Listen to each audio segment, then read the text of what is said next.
மூகா முத்து, கருணாநிதியோட பையன். மூகா முத்து வந்து கருணாநிதி வீட்டு வாசல்ல இருந்துக்கிட்டு அசிங்கமா அவரை பேசுறத உளவுத்துறை மூலமா சிஎம்மா இருக்கிற எம்ஜிஆர் காதுக்கு வருது. மூகா முத்த வீட்டுக்கு கூப்பிட்டுவாங்க.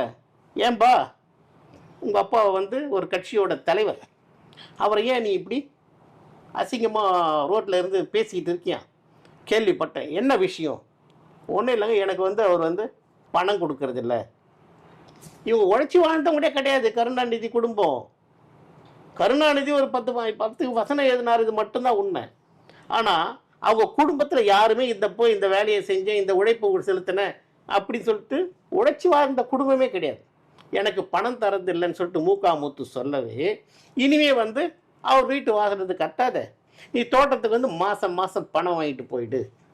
ஆனால் அவங்க கட்சியில் இணைஞ்சிக்கிறேன்னு சொன்னார். மனிதநேய உடையவர்ல, மனிதாப மனமுடையவர்ல புரட்சி தலைவர்.